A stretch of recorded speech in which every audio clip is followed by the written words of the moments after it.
Allah jelaskan di ayat itu apa keinginan orang yang sudah mati.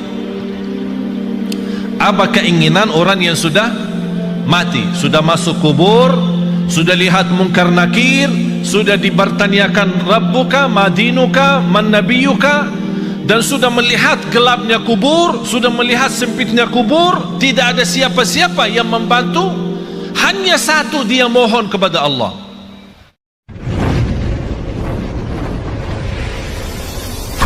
Bismillahirrahmanirrahim. Saya masih ingat 2008 sampai 2010 saya masih berceramah bahasa Arab, ditranslate. Ya lama-lama jujur saja membusangkan. Awal-awalnya orang semangat mendengar, tapi lama-lama busang ini. Apalagi yang terjemahin tidak begitu semangat seperti semangat penceramahnya. Tapi subhanallah 2010 saya ingat pertama kali saya berceramah bahasa Indonesia. Bahkan waktu itu masih bahasa lucu. Sampai ada seorang ibu, mudah-mudahan ceramahnya begini aja, jangan lancar, supaya lucu katanya. Tapi subhanallah sedikit demi sedikit, saya tidak pernah ambil kursus bahasa Indonesia atau belajar bahasa Indonesia. Tapi saya selalu berdoa, ya Allah berikan kepada saya kemudahan bahasa yang bisa difahami. Faham enggak? Alhamdulillah. Kalau lancar tidak faham ya susah juga kan? Walaupun tidak lancar tapi anda faham, dan inti daripada dakwah adalah memahami apa yang kita sampaikan dan bahkan mengamalkan. Karena inti ilmu bermanfaat, manfaatnya adalah diikuti dengan amalun salih. Tak ada arti kalau bapa ibu datang jauh-jauh sampai ke tempat ini belajar ilmu tapi pulang tidak ada penambahan amal. Ada nambahan ilmu tapi tidak ada tambahan amal. Padahal Allah Subhanahu wa taala menjaminkan kita bisa selamat dari kecelakaan dan kerugian itu dengan iman kita dan amalun salih. Sebagaimana firman Allah Subhanahu wa taala di suratul Asr, dan saya yakin Bapak Ibu semua hafal. A'udzu billahi minasy syaithanir rajim. Bismillahirrahmanirrahim. Wal 'asr. Innal insana lafi khusr. إلا الذين آمنوا وعملوا الصالحات وتواصوا بالحق وتواصوا بالصبر. صدق الله العظيم. Semua manusia, sampai Allah bersumpah, semua manusia dalam keadaan merugi. Innal insana, walaupun disebutkan al-insan itu satu, tapi yang dimaksud jenis manusia, seluruh manusia dalam keadaan merugi. Artinya merugi apa? Celaka dunia akhirat, tidak selamat dunia dan akhirat. Kenapa mereka tidak selamat? Karena mereka dengan segala kenikmatan yang diberikan oleh Allah tidak digunakan untuk mendekatkan diri kepada Allah. Tapi siapa ya Allah yang selamat dari kerugian itu dan dari kecelakaan? Yang memiliki 4 sifat.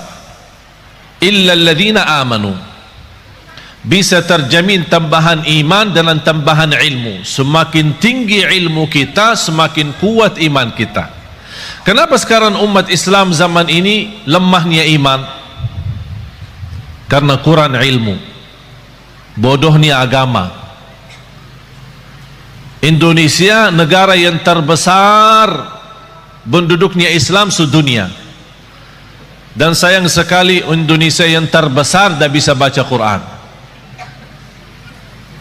Malu kita kan? Dan saya bangga ketika saya melihat berkembangan hafalan Al-Quran, apalagi anak-anak kita yang memberi insyaAllah tanda baik. Indonesia ke depan insyaAllah lebih baik. Contohnya barangkali Bapak Ibu sudah melihat Musa. Sudah nonton enggak TV? Ini orangnya ini langsung ini. Musa belum usia 6 tahun sudah hafal 30 juz. Sudah hafal, bukan khatam ya. Soalnya bahasa Jawa hafal sama khatam beda. Saya pertama kali datang ke Jawa, saya dengar orang mengenalkan anaknya, oh anak saya sudah khatam. Wih Allah, saya senang, subhanallah, umurnya segini sudah khatam. Masya Allah, 30 juz ya. Oh ya, kayaknya Ustaz salah faham ya. Bukan hafal, khatam. Iman khatam beda ya? Beda di sini. Katanya kalau khatam seumur hidup satu kali udah luar biasa. Fantas ada acara keselamatan. Kalau kita di Madinah bilang khatam berarti sudah hafal, sudah tamat dan boleh jadi imam. Dan budaya itu mohon dirubah. Kok bangga karena seumur hidup satu kali khatam? Na'udzubillahi min zalik. Paling malas kata ulama, itu paling malas bagi umat Islam itu sudah tidak ada kemauan khatam Al-Quran. Paling malas kalau sudah 40 hari lewat dia tidak khatam Al-Quran, dianggap orang itu imannya tidak sempurna. Coba bayangkan, kita bertahun-tahun anak kita tidak bosan main game. Bahkan kita sebagai orang tua berkenan membebaskan anak kita, punya iPad, punya HP, punya PlayStation, PS, semua sudah disediakan. Habis mereka waktunya untuk main saja. Habis sudah mereka sudah usia, sudah semakin besar, baru datang bapa dan ibu, tolong Syekh, apa? Doakan Syekh. Oh kenapa? Anak saya susah salat. Iman anakmu umur berapa? Sudah 30 tahun Syekh. Ya karena kita sudah biasakan mereka sejak kecil tidak memberikan perhatian kepada salatnya, tidak memberikan perhatian kepada Qur'annya. Jangan harap anak itu bisa tumbuh dalam kesalihannya. Punya kewajiban orang tua, punya kewajiban yang begitu berat. Saya tidak minta harus anda membina anaknya sampai harus hafal 30 juz, tapi harus komitmen, harus disiplin. Setiap hari kita berduduk sama anak kita walaupun satu ayat, supaya dia tertanam mencintai Al-Quran dan mencintai masjid. Kita hanya hafal. Berintahkan anakmu 7 tahun, berintahkan anakmu salat. Kalau sudah 10 tahun tidak mau salat, mukullah dia supaya bisa salat. Semestinya sebelum kita berintahkan, ini berintah kalau sudah 7 tahun. Maksudnya Rasul apa? Sebelum memerintahkan, biasakan dia dulu supaya terbiasa. Artinya apa? Sejak dia kecil, masih di bawah 7 tahun, kita boleh membiasakan dia untuk bisa salat, untuk bisa membaca Al-Quran. Sampai kalau sudah 7 tahun, kita tidak punya, sebelumnya tidak punya kewajiban untuk memaksa atau memerintahkan. Tapi kalau sudah 7 tahun, baru mulai tugas baru adalah memerintahkan. Tapi supaya perintah itu bisa diterima dengan baik dan senang, kalau sebelumnya sudah membiasakan dia cinta Al-Quran dan cinta masjid, baru akan ringan menerima perintah dari orang tua. Anak salat, ya salat. Sekarang apa yang kita lihat? Apalagi kalau kita perhatiin masjid-masjid, yang paling ramai di masjid itu sudah bapak-bapak, sudah tua, mengharapkan husnul khatimah. Langkah-langkahnya aja susah berjalan, pelan-pelan aja ke masjid. Ditanya, Pak, anaknya mana? Oh, dia di rumah lagi tidur. Tapi coba bayangkan kalau jam sekolah, Pak, anaknya di mana? Oh, lagi sekolah. Karena kita membiasakan kalau bangunin dia subuh, ketika salat subuh tidak begitu kita menaturkan dan komitmen supaya dia bisa menjaga salat subuh, apalagi di masjid. Ayo nak, bangun nak, sudah azan nak. Ya, kedinginan, nantuk. Oh nantuk ya, ya udahlah. Malah ditutupin selimutnya lagi. Pas jam sekolah jam 7, bangunin lagi. Ayo nak, bangun. Masih ngantuk. Bangun sekolah. Wih, marah sekali. Upas sekolahnya marah. Kalau benar-benar kita cinta dan sayang anak kita, ingat firman Allah Subhanahu wa taala, ya ayyuhalladzina amanu qu anfusakum wa ahlikum nara. Kita sebagai orang tua punya kewajiban berjuang untuk menyelamatkan anak kita dari neraka jahanam. Bukan sekolah yang bagus. Apa artinya sekolah tinggi, kuliah yang terbagus, bahkan bisa keluar negeri, tapi na'udzubillah di akhirat masuk neraka? Apa itu berjuangan? Illa alladzina amanu, mendasarkan iman. Dan semakin ilmu kita baik, semakin banyak mengenal Allah, semakin banyak mendalami asmaul husna, semakin banyak memahami asmaul husna, semakin tahu keagungan Allah Subhanahu wa taala, kita semakin mendekatkan diri kepada Allah dan semakin nikmat. Karena posisi iman naik turun. Bagaimana supaya naik terus? Ilmu yang bermanfaat. Pertama, ilmu yang sangat dianjurkan adalah ma'rifatullah, kita lebih mengenal Allah Subhanahu wa taala. Habis iman, amalun salih.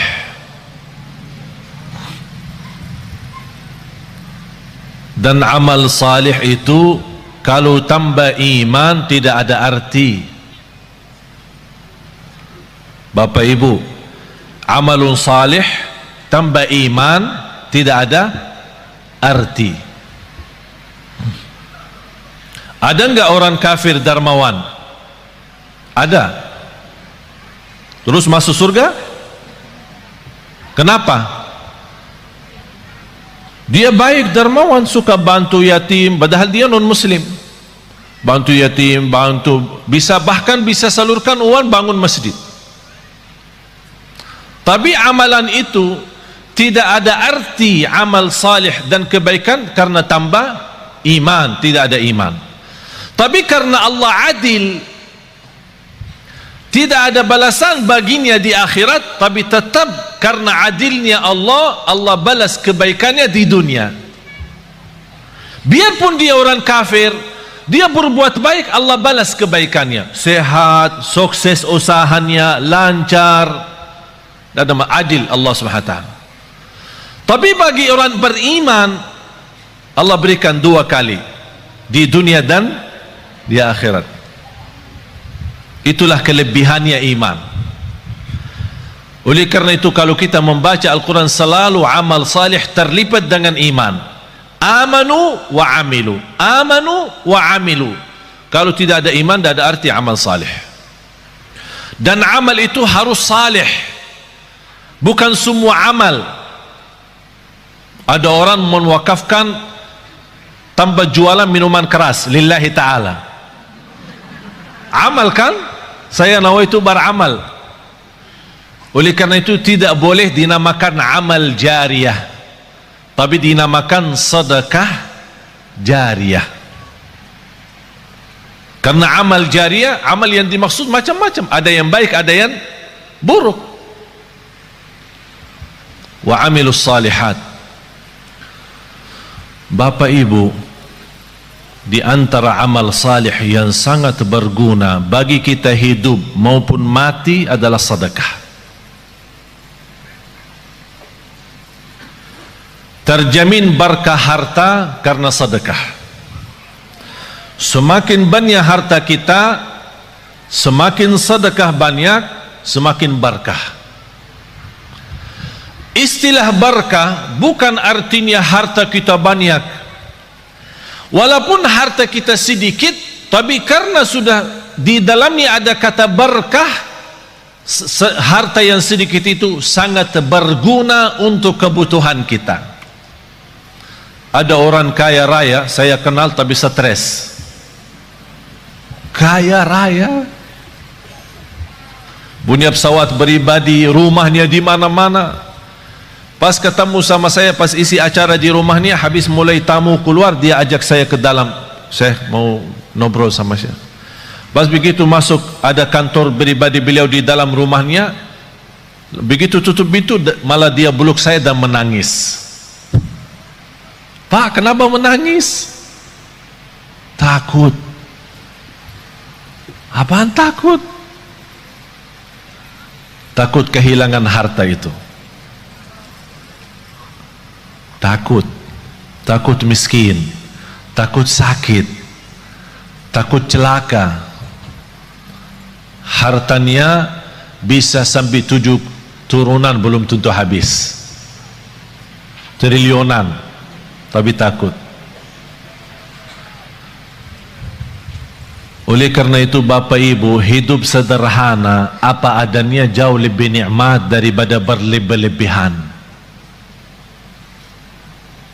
Oleh karena itu orang yang salih, salah satu tanda kesalihannya, harta yang dia sedekahkan jauh lebih banyak daripada yang dia simpan. Tapi dasar itu bisa menjadi ringan, sedekah lebih banyak daripada yang kita simpan adalah iman yang kuat. Tapi kalau imannya lemah, mana bisa? Saat bersedekahnya dia hitung-hitungan. Kalau diajak rame kumpulin sedekahnya, dia buka dompetnya, ada isinya 1.000, 10.000, ada 100.000. Yang keluarinnya mana? Tidak apa-apa, jujur saja, tidak apa-apa. Katanya walaupun sedikit tapi ikhlas. Salah tuh. Itu dulu, masa dulu. Sekarang rubah perkataannya, lebih baik banyak tapi ikhlas daripada sedikit tidak ikhlas. Harus banyak. Bapak Ibu, saya ceritakan sesuatu tapi bukan, insya Allah bukan riya. Seumur hidup saya sampai titik ini, saya tidak pernah zakat mal. Heran ya, kok bingung Ustaz tidak zakat sih? Kita diajurkan suruh zakat, kok Ustaz tidak zakat? Seumur hidup sampai titik ini saya tidak pernah mengeluarkan zakat setiap tahun. Kenapa? Karena saya tidak suka simpan duit. Kalau tidak ada duit bagaimana ada zakat? Ada zakat kalau ada nisab kan? Ada nisab, ada haul. Kalau tidak ada nisabnya mana boleh zakat? Dan aku heran terhadap seorang yang Allah berikan kelebihan rezeki, tapi saat dia berzakat dan sedekah itu sepertinya merasa takut kembali miskin. Wallahi, hidup miskin di dunia lebih baik daripada hidup miskin di akhirat. Kenapa? Karena hidup miskin di dunia seberapa lama pun tetap namanya sebentar. Tapi kalau di akhirat, kaya selama-lamanya atau miskin selama-lamanya, tidak ada batas. Oleh karena itu bahagia seorang yang saat dia bersedekah, dia sudah ingat, saya lagi isi tabungan akhirat saya, supaya nanti kalau saya hadap Allah hari kiamat, rekening akhirat saya masih banyak. Subhanallah, luar biasa. Oleh karena itu sedekah termasuk salah satu amalan yang sangat berguna bagi orang yang hidup maupun mati. Sampai ada sahabat, ya Rasulullah, ibu saya meninggal, apa yang harus saya bisa berikan kepada ibu yang berguna padahal ibu saya sudah meninggal? Kata Rasulullah, bersedekah. Bahkan Bapak Ibu tolong simpan surah Al-Munafiqun, surah 63 ayat 10. Surah 63, tolong simpan ya, ingat ya, jangan lupa. Surah 63 ayat 10. Allah jelaskan di ayat itu apa keinginan orang yang sudah mati. Apa keinginan orang yang sudah mati, sudah masuk kubur, sudah lihat munkar nakir, sudah dibertanyakan Rabbuka, Madinuka, Man Nabiyuka, dan sudah melihat gelapnya kubur, sudah melihat sempitnya kubur, tidak ada siapa-siapa yang membantu, hanya satu dia mohon kepada Allah. وَأَنْفِقُوا مِمَّا رَزَقْنَاكُمْ مِنْ قَبْلِ أَنْ يَأْتِيَ أَحَدَكُمُ الْمَوْتُ فيقول رب لولا أخرتني إلى أجل قريب فأصدق وأكن من الصالحين. Ketika manusia menghadapi kematian dan bisa menyebutkan keinginannya dan cita-citanya, ya Allah, tundalah kematianku,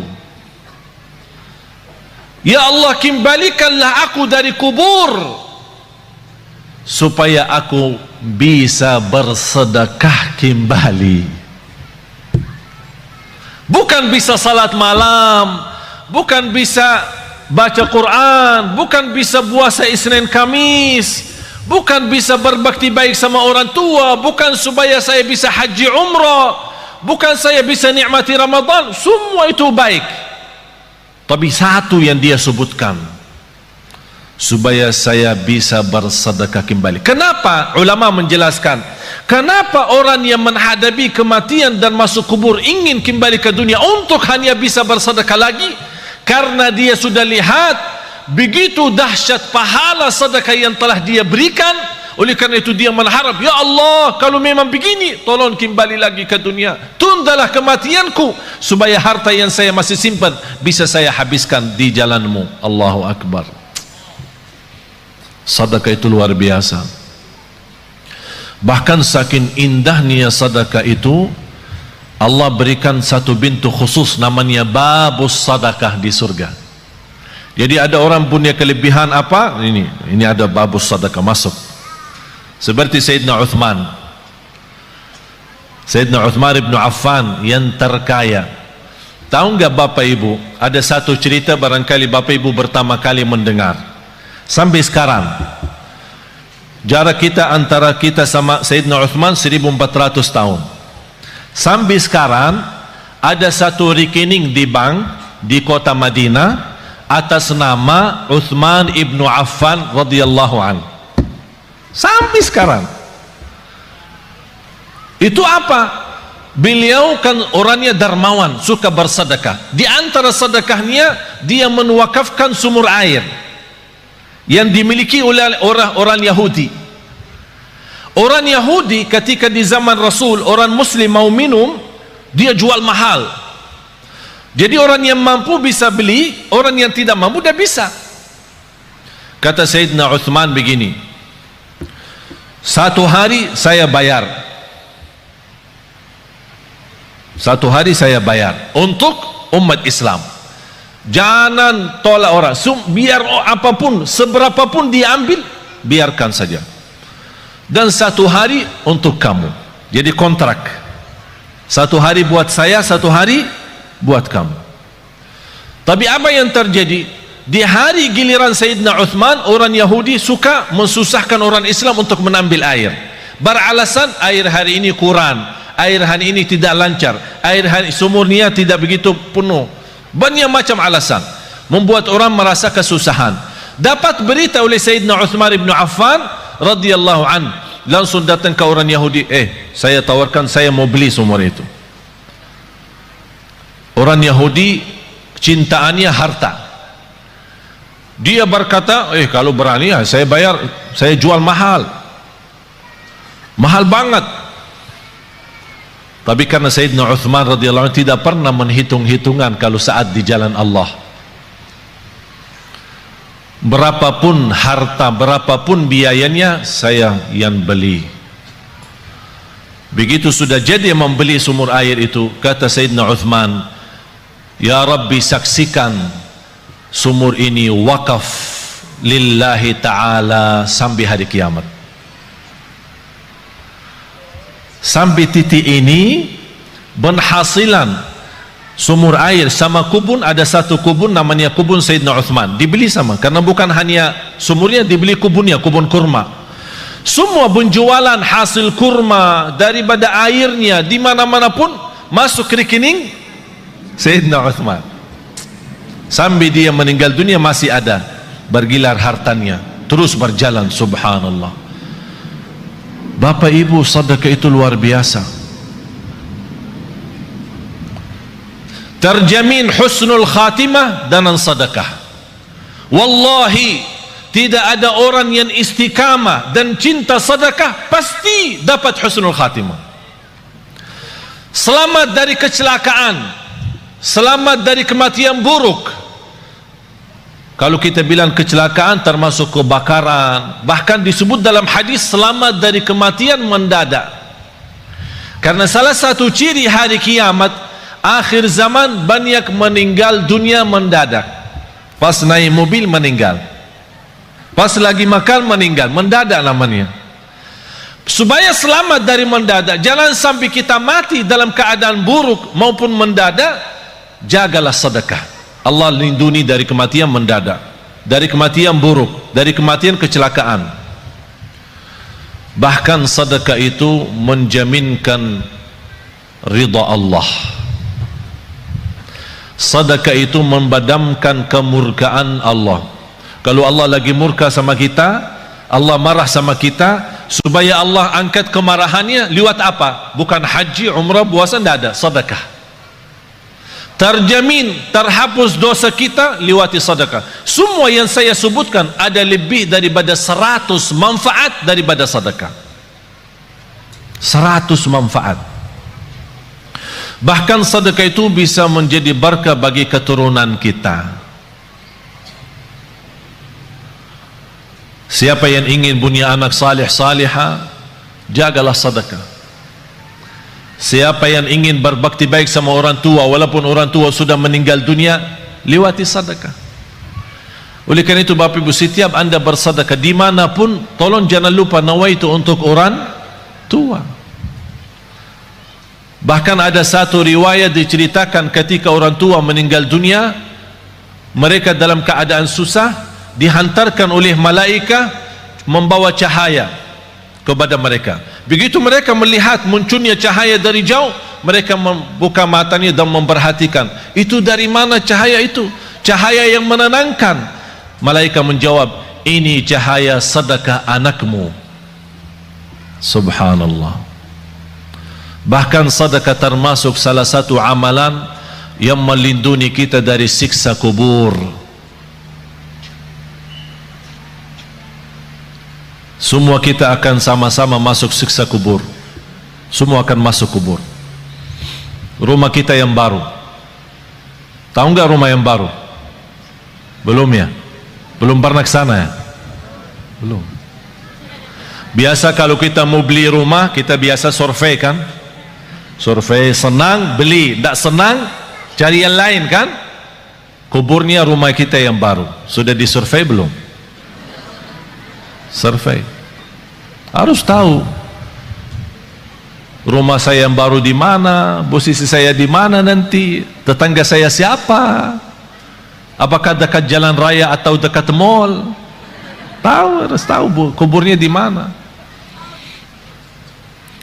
Wallahi Bapak Ibu, salah satu yang membuat kita mudah bersedekah, kita ingat kubur rumah kita baru. Kita ingat. Kalau kita ingin, saya minta sekali aja. Biasanya kalau di Indonesia malam minggu libur, jadi orang-orang mengajak keluarga senang-senang, makan malam di mana gitu, berhiburan. Kalau di Surabaya kemana? Biasanya malam minggu ya? Ke mall ya? Ya udah sekali-kali malam minggu dikubur. Ajak dong. Apalagi kubur di Indonesia sudah gelap. Gelap alami ya, bukan masuk ke dalam, di luar aja mah sudah gelap. Jadi enak, suasana enak. Duduk aja, tidak usah panjang lebar, duduk aja. Duduk. Apalagi kalau di samping kubur lagi terbuka. Wow, luar biasa tuh. Biar bisa pandangannya enak. Subhanallah. Masa ini rumah saya ukurannya berapa sih? Ya boleh sekarang ketawa, boleh ketawa, tapi Allah saja yang maha tahu bagaimana keadaan kita nanti di dunia kubur. Oleh karena itu jamaah sekalian, wallahi hidup ini serius. Hidup ini sangat serius. Sudah habis waktunya bercanda, habis waktunya berketawa, habis waktunya untuk dunia saja. Dan banyak ciri-ciri, semakin banyak ciri hari kiamat, itu memberikan tanda hari kiamat semakin dekat. Bahkan yang lebih dekat adalah kematian. Tidak ada yang bisa jamin berapa sisa umur kita. Sekarang kalau saya bertanya, yakin hidup atau yakin mati? Bukan yakin hidup. Yakin mati daripada yakin hidup. Kenapa? Karena tidak ada yang bisa jamin hidup sampai besok. Tapi bagi orang yang bersedekah, kapanpun dijemput kematian, dia siap. Dan saya minta bukan sedekah yang biasa-biasa, tapi sedekah yang luar biasa. Jangan kita sedekah biasa tapi minta ya Allah berikan rezeki yang luar biasa. Harus kita juga adil. Harus kita adil. Allah akan berikan yang luar biasa kalau kita juga bersedekah yang luar biasa. Wallahi Bapak Ibu, yang namanya harta bukan yang kita simpan, tapi yang harta sesungguhnya adalah yang kita memberi. Itulah yang namanya harta kita. Tapi yang harta kita simpan, wallahi bukan harta kita. Karena besok meninggal dunia dinikmati oleh ahli waris. Bahkan bisa ahli waris salah guna dan dosanya kita tanggung. Saya punya teman, keluarganya hampir 7 tahun bersaudara, pecah kakak adik, tidak bersalaman, tidak bersilaturahim, tidak, ini sebab harta. Teman saya di Mahkamah Agung menceritakan ada keluarga 20 tahun mondar-mandir ke mahkamah, urusan harta belum selesai, 20-an tahun. Harta menyakitkan, harta memecahkan. Apa guna harta kalau seperti itu? Na'udzubillah. Harta yang berguna, yang membuat kita senang, yang membuat kita bahagia, itulah yang namanya harta nikmat. Oleh karena itu kata Rasulullah, sebaik-baik harta di tangan hamba yang salih. Sebaik-baik harta di tangan hamba yang salih. Kenapa di tangan hamba yang salih? Karena hamba yang salih tidak pernah salah guna harta itu. Bahkan dia menjadikan harta jembatan menuju ridha Allah, menuju surga Allah. Jangan anda berkata saya tidak bisa berikan apa-apa. Dan saya tidak minta Bapak Ibu sekarang sebelum anda pulang udah kosongkan rekening semua, blokir, habiskan, transfer semua isi rekeningnya kepada Yayasan Nurul Hayat. Saya tidak minta anda sekarang buka tasnya, habiskan semua yang ada isinya. Tapi lepas ini, aduh, gara-gara Syekh jadi begini. Karena kita belum memiliki iman seperti Abu Bakar Siddiq. Abu Bakar Siddiq datang Sayyidina Umar ketika Rasul mau hijrah. Sayyidina Umar datang membawa separuh harta. Sayyidina Umar waktu itu cukup kaya, separuh. Jadi kalau punya 2 rumah, ikhlas 1 rumah. Kalau punya 2 mobil, ikhlas 1. Kalau punya 2 istri, ikhlas 1. Subhanallah, luar, separuh harta dia ikhlaskan. Sampai Sayyidina Umar merasa dirinya sudah begitu luar biasa berbuatan kebaikan, barangkali tidak ada yang terbayang, siapa yang mau kurbani separuh harta? Kalau kita tabungan akhirat, tabungan rekening kita 100 juta, berani nggak 50 juta? Ya berpikir dulu katanya, berpikir dulu. Kalau mau masuk surga, Bu, kalau mau masuk surga mau bertanya suami dulu ya, mau bertanya suami dulu ya. Banyak yang salah mengerti soal nafkah. Ada kewajiban nafkah dari bapa kepada istri. Ada namanya nafkah uang belanja, uang belanja rumah. Jadi apapun yang di kebutuhan rumah diserahkan bapa kepada ibu, belanja sayur, belanja makanan, pokoknya semua kebutuhan rumah. Ini namanya nafkah umum, nafkah bersama, tidak boleh disalahguna tanpa izin suami. Ada nafkah yang namanya pemberian dari suami kepada istri. Sayang, ini untukmu. Buat apa? Ya terserah. Ada orang ibu, suami saya suka kasih saya untuk pribadi setiap bulan misal 3 juta atau 2 juta. Tapi kadang-kadang saya bingung, kalau bersedekah apakah minta izin suami? Enggak. Itu namanya hakmu sendiri. Apapun digunakan tidak perlu minta izin suami. Tapi jangan uang pribadi yang diberikan oleh suami disimpan, uang belanja buat rumah disedekahin. Ditanya sama ini, kok habis makanan di rumah? Kemarin Syekh Ali ajak kita bersedekah, jadi saya salah keluarin uang belanja yang saya pakai. Itu yang harus izin suami. Bapak ibu jamaah sekalian, sedekah itu ketika Rasulullah SAW didatangi oleh Umar bin Khattab waktu hijrah, ya Rasulullah, ini separuh harta saya untuk perjalananmu hijrah ke Madinah.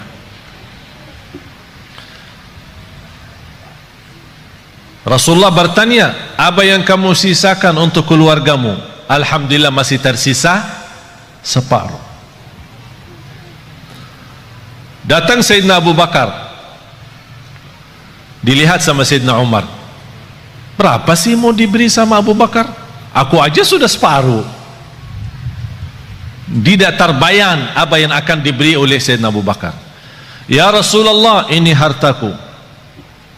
Apaan ini? Ini hartaku semuanya. Apa yang kamu tinggalkan untuk keluargamu? Allah. Saya tinggalkan Allah. Sayyidina Umar berkata, saya tidak akan berani lagi lawan Sayyidina Abu Bakar. Tidak bisa lagi ini. Imana Sayyidina Abu Bakar istimewa sendiri. Tapi bapak ibu jangan coba-coba ya. Datang ke Yayasan Nurul Hayat, ini harta saya semua, terus buat keluarga saya tinggalin Allah. Gila loh. Dianggap gila. Tidak wajar. Tapi yang saya minta bapak ibu, boleh anda bersedekah, tapi tolong sekali-kali kita tunjukkan sedekah yang terbaik. Segala sesuatu kalau berlebihan, ujung-ujungnya tidak baik selain sedekah. Walaupun berlebihan, tak ada rugi. Wallahi terjamin barakah, rizkinya terjamin lancar, bahkan membuat hati kita tenang karena kita hidup apa adanya.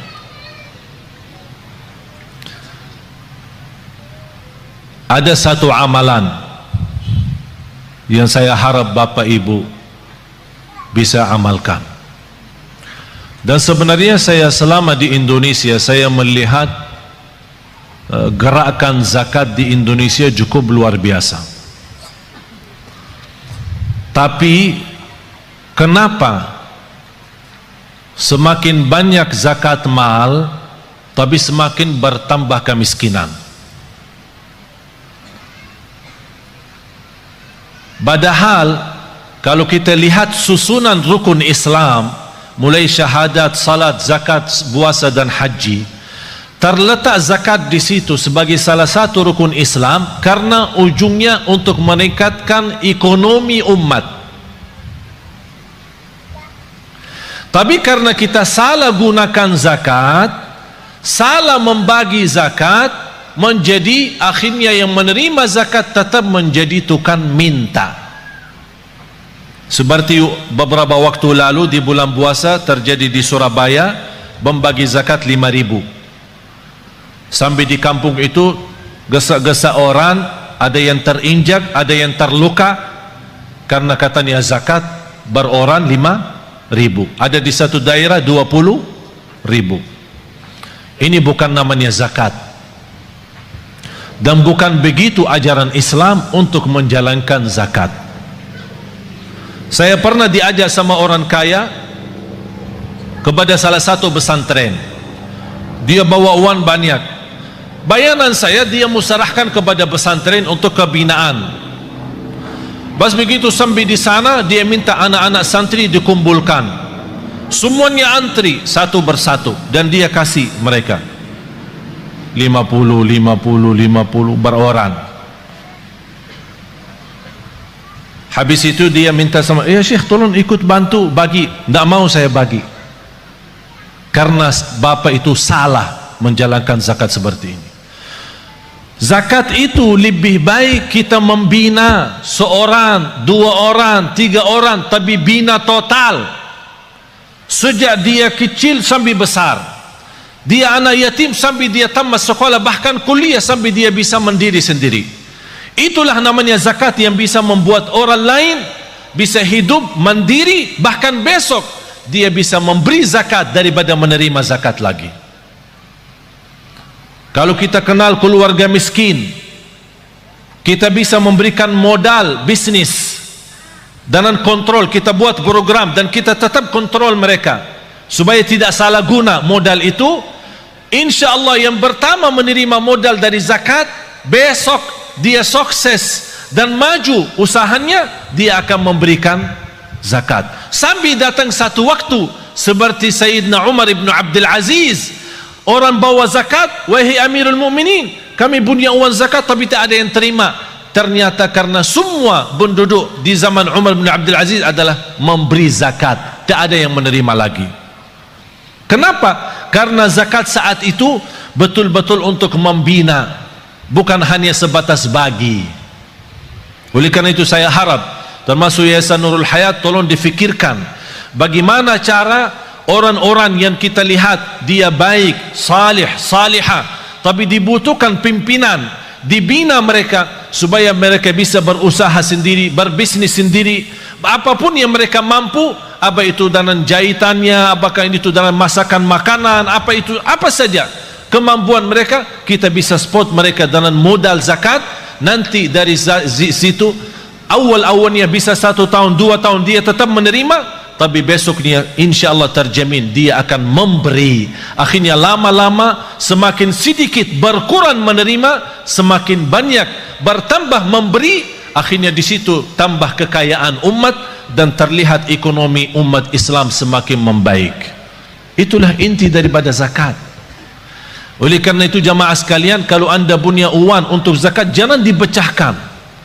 Misal zakat mal 5 juta, jangan kasih anak yatim 50. Bina 1 anak yatim, bina 2 anak yatim, dan dibantu insyaAllah sama Yayasan Nurul Hayat. Kira-kira dibutuhkan pembiayaan bertahun, sekolahannya, kesehatannya, pakaiannya, semua segala, belajarannya, pendidikannya, apa yang dibutuhkan seorang anak di usia gini sampai 1 tahun, dihitungkan kira-kira biayanya berapa. Alhamdulillah terhitung kira-kira dalam 1 tahun 3 juta. Berarti uang zakat kita 6 juta bisa membina 2 orang. Akhirnya mereka ini sudah dicukupi dengan segala sesuatu, tidak butuh apa-apa sampai dia besar mandiri, tidak menjadi tukang minta. Tapi kalau kita beri 50, 20, dia merasa tidak cukup untuk hidupnya, akhirnya dia terpaksa lari meminta sama orang lain untuk menutupi kebutuhannya. Itulah tersebar anak-anak kita selalu menjadi tukang minta, bukan menjadi berguna bagi negeri ini.